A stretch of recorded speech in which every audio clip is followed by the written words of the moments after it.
Hi, my name is Amanda, and this is the story of the time I ditched school and ended up getting arrested. I have always been a really good student. I get straight A's and spend hours each day studying. On top of my studies, I also play piano. My parents have been pushing me to get into a really good college ever since my first day of kindergarten.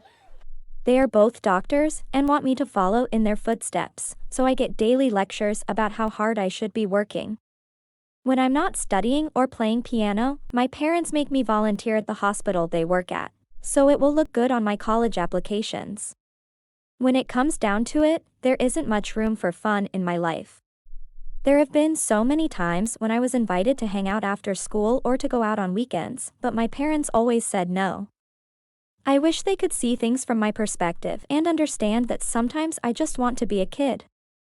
I don't even know if I really want to be a doctor, but they have never given me the chance to find things I'm interested in.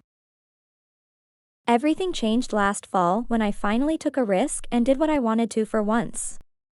I had just finished third period when I saw my friend Kelly in the hallway. She was with Sarah and Maddie, two of the most popular girls in school. They asked if I wanted to ditch the rest of the day and go to the mall instead. I immediately said no. I had never ditched school and was terrified by what might happen if we got caught. Maddie said that I was acting like a baby and told Kelly that she would meet her in front of the school in 5 minutes. I felt so embarrassed watching them walk away.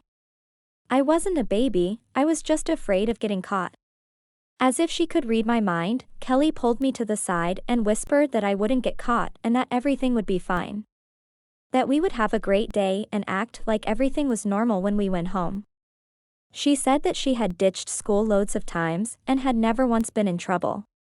She asked me if I wanted to hang out with cool kids or look like a loser by staying at school instead. I gave in and said I would go. 5 minutes later, we met Sarah and Maddie at the front of the school. I figured we would have to come up with some elaborate plan to get off school grounds unseen by staff and school security, but all we ended up doing was walking across the front lawn toward the street. My heart was racing and I was sure we would be caught at any moment. I breathed a huge sigh of relief once we made it to the bus stop down the block.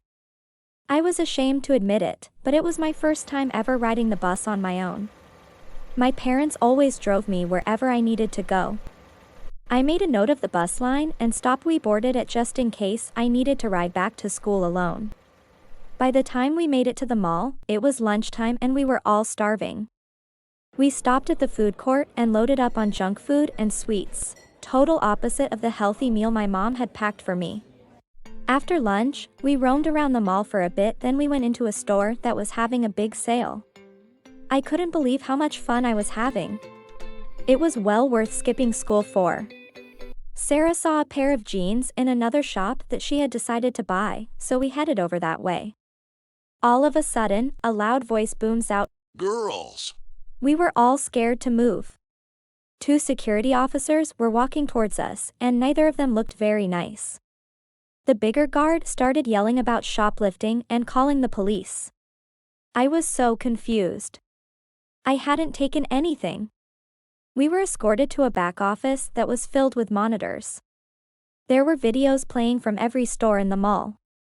The guards told us that they would give us all one last chance to turn over any items we had stolen and to give them our bags to check.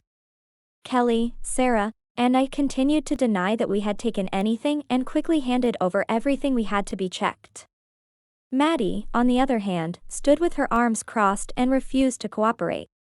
Sarah pleaded with Maddie to let the guards check her things so that we could get the misunderstanding cleared up and leave, but Maddie just ignored her. The guards said that they had no other choice than to call the police. At that moment, I felt like I was going to be sick. The guards took us to another room and made us sit and wait for the police to arrive. Sarah and Kelly immediately started arguing with Maddie and demanding that she cooperate. Maddie said that no one had any right to go through her belongings and refused to talk about it any further. I couldn't do anything but watch the clock. Time was passing fast. School would be out soon and my parents would be outside waiting for me. I would need to leave within the next few minutes just to make it back right on time. We waited in the room for another 10 minutes, then 2 police officers walked in. They asked each of us our names and said that we needed to turn in anything we had taken and give them our bags to check. We all started trying to explain that we hadn't done anything wrong. Just then, one of the security guards turns on a monitor and starts a video. It was us in one of the shops. Nothing seemed wrong. We were dancing, laughing, and having a good time, just like I remembered. But then I noticed Maddie in the corner. I saw her hand reach for something on a shelf and then she ducked down behind it. When she came back up, she no longer had any of the stuff she had grabbed in her hands. Maddie had stolen something. The police officer asked to see Maddie's bag again and she started screaming at him. I knew we were in deep trouble and Maddie was only making it worse.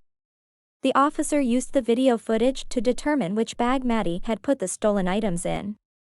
He turned the bag upside down and a bunch of stuff fell out. All of it had been stolen. The police checked the rest of our belongings and we were cleared, but they said that because of the situation, they needed to take us all in and release us to our parents from the police station. Another officer showed up and placed Maddie in handcuffs. Then we were all escorted to the police cars waiting outside of the mall. At the station, we had to wait in the lobby while one of the officers called each of our parents and explained the situation. I was hoping my parents didn't answer and by some miracle I would be able to leave on my own, but of course they answered almost immediately. From what I could hear on the other side of the officer's desk, my parents were in total disbelief and had to actually be convinced that it really was me at the station. I could hear my mom faintly screaming through the officer's phone, once they realized it really was me. I was in major trouble. The wait for our parents to arrive at the station seemed like forever. We had to write a statement about what happened at the mall and our parents had to sign it once they arrived. Neither my mom nor my dad spoke to me or looked at me the entire time. The car ride home was silent too. I tried to distract myself by looking out of my car window, but my stomach was in knots just thinking about the trouble ahead of me. I was hoping that they would start screaming and yelling once we walked through the front door, because the silence was scaring me more than getting yelled at ever had. Still, they said nothing. My dad just pointed toward the stairs. I walked up to my room and waited. I was hoping that maybe I could hear some of their whispered conversation so I could at least know what I was in for. It started getting late and my parents still hadn't come in to talk to me. I went to bed hoping that they would cool off overnight. Since it was Saturday, I took my time getting out of bed and going down to breakfast.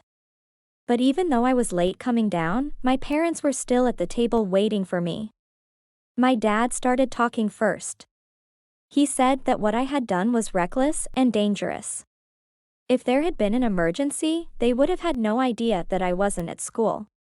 He continued on saying that he wasn't angry but hurt that I lied to them. I felt awful. My mom started talking and couldn't stay as calm as my dad.